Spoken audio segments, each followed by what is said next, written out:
What are the small, hidden, inflationary changes often that occur near the beginning of the year that actually erode and can erode your salary, your take-home pay? I've got that and more coming up.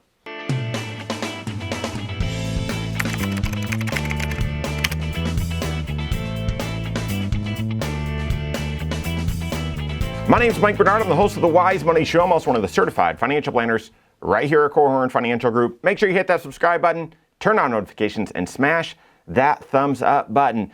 Yeah, every year, and typically around the beginning of the year, there are things that are potentially inflationary changes that are eroding your purchasing power, that are eroding your take-home pay. And at a macro level, that's inflation, right? But what are the other things that maybe are taking bites out of your salary? Again, eroding directly your take-home pay that can really cause some disruption for you instead actually of creating opportunities. Now, I'm recording this around the beginning of the year, and so it's still under this theme of helping you plan ahead proactively for the upcoming year. But these changes could impact you if you make a job change or other adjustments.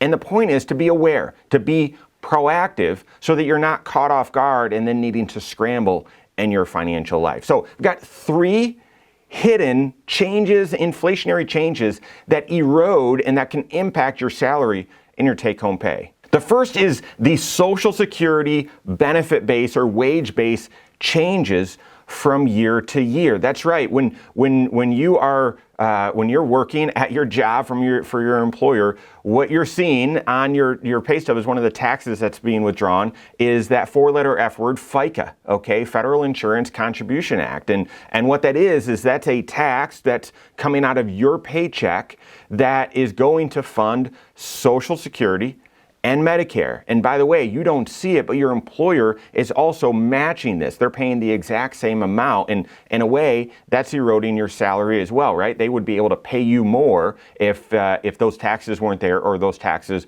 were less. This is a direct cost. So what is that amount? Okay, it's 7.65% for you, 7.65% for your employer. And how that is broken down is 6.2% of that 7.65 goes to fund Social Security, 1.45 goes to fund Medicare. The 1.45 that goes to fund Medicare is on all of your wages. Even if you make a ton and you've got a big bonus and all that sort of stuff, you're going to pay that Medicare tax at 1.45 on all of it, and actually it could be increased to the additional Medicare tax and so on, but that's a separate topic. The 6.2% that goes to fund Social Security, you only pay that up to the Social Security wage base or benefit base.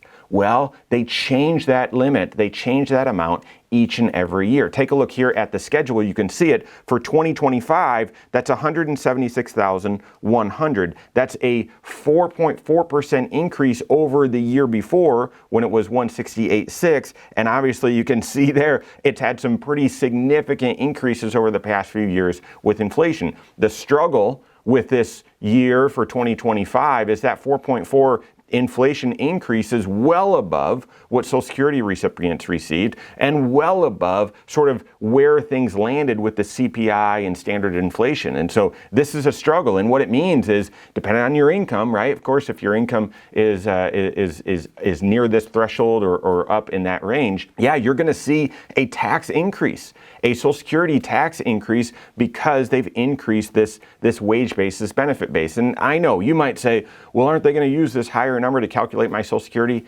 Yes, but that is based on the assumption that, well, that's a good deal. That's a struggle. So, but likely this could mean, I don't know, a few $100, maybe between you and your employer, upwards of $1,000 of additional taxes that's eroding your purchasing power and take-home pay. Second is obvious, and that is increases to your insurance, and specifically health insurance. Most people have the bulk of their insurances, and especially their health insurance, coming out of their paycheck. It's a group plan provided by their employer, and your employer is paying a chunk of it, and you're probably paying a chunk as well, or some portion of it. Well, obviously it depends on your plan, but at a national level, the amount of inflation for health insurance premiums last year was near 7%, 6.8, depending on the sources that you see and where they're getting their data from, but around, it's almost double what actual inflation was, CPI. So obviously, one of the things that's eroding your purchasing power, eroding your salary, and threatening your take-home pay is planning for, or the increases for,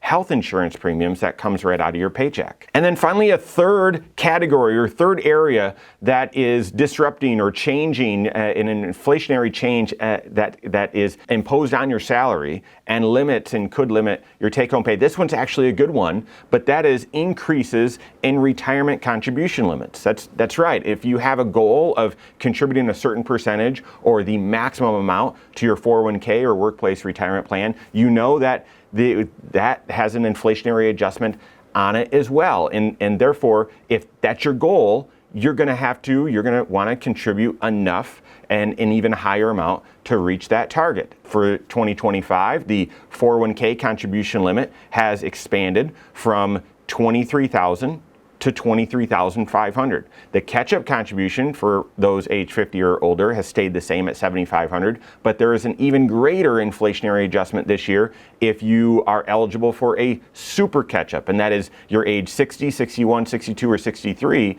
You can do an extra $11,250 as opposed to the extra $7,500 normal catch-up contribution. While each of those, well, that'd be a great thing to be able to contribute as much as possible to your 401k and an increase in amount to your 401k. It is inflationary pressure against and sort of working against you with your take-home salary. So what's the point?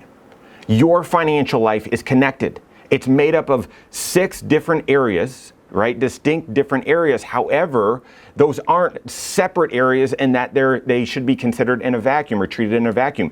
Your cash flow, take-home pay, is connected to your protection plan, your health insurance. It's connected to your tax planning and your tax picture and what you're funding for FICA and so on, your retirement plan and your investment strategies. Your financial life is connected in some very seemingly, interesting ways or disconnected ways. It actually is connected, and therefore, to not be caught off guard by these inflationary adjustments and changes, but instead be proactive, turning as many of them into opportunities as possible, you've got to look at your entire financial life together, sort of at the intersection of those 6 different areas. And that's exactly where your CFP operates, looking at all 6 areas of your financial life, the decisions that you have to make, and helping you turn good decisions into great decisions by making the ones that will bring synergy to as many areas of your financial life as possible. So work with your certified financial planner on that. If you don't have a CFP on your team, you can contact one on my team. Find us online, Korhorn.com.